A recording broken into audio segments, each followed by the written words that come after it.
Lebih 16,000 pengundi berdaftar pelangai akan memilih adun baru mereka esok susulan kematian Allahyarham Datuk Seri Johari Harun dalam tragedi pesawat terhempas di Bandar Elmina Shah Alam Ogos lalu. Landscape politik yang berubah mendorong Barisan Nasional tidak ambil mudah. Sebaliknya mengatur langkah rapi bagi mengekalkan kerusi tradisinya. Untuk Perikatan Nasional, pilihan raya kecil Dun Pelangai dilihat peluang menebus kekalahan kepada Kerajaan Perpaduan pada PRK Parlimen Pulai dan Dun Simpang Jeram bulan lalu. Pelbagai faktor menjadi tumpuan termasuk kecenderungan warga Felda yang berperanan penting menentukan keputusan PRK Dun Pelangai. Ikuti kupasan wartawan Fazli Ahmad. Kerusi Dun Pelangai menjadi kubu kuat BN sejak 9 penggal lalu dan pada PRU 2018, BN terus memenanginya dengan majoriti 4,048 undi menerusi Allahyarham Datuk Seri Johari.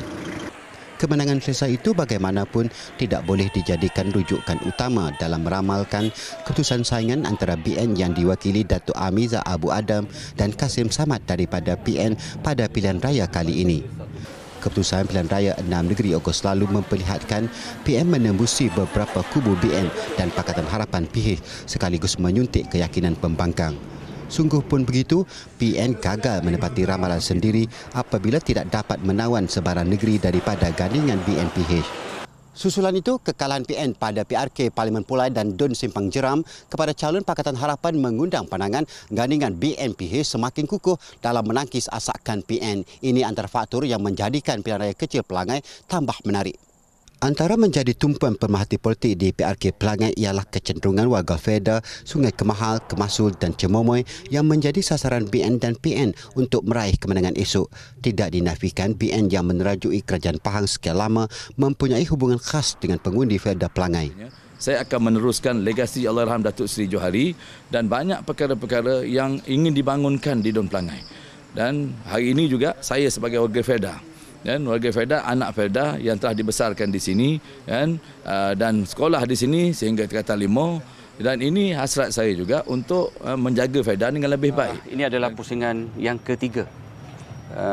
Kita dah pergi kali pertama, kali kedua, ya ini the last touch up lah.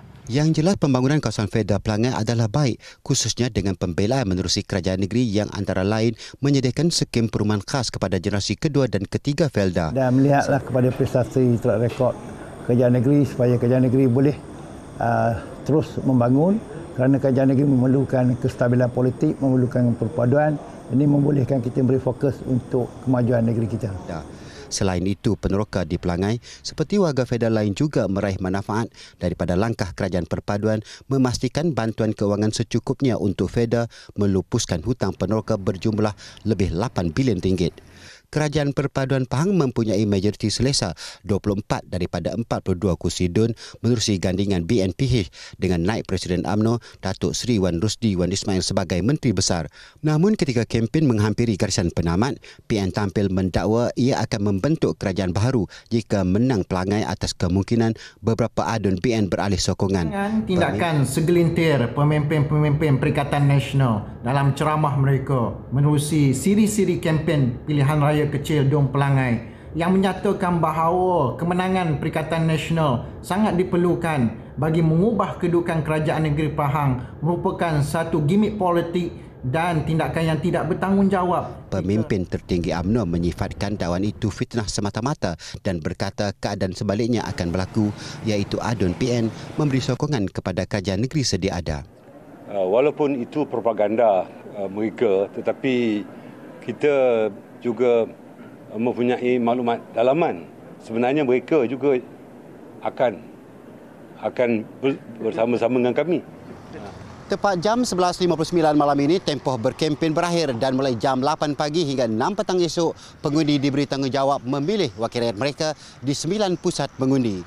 Pengundi perlu bijak menilai mana intan dan kaca, bukannya mengundi kerana dipengaruhi emosi, tetapi yang penting ialah kesinambungan pembangunan dan kesejahteraan penduduk Pelangai.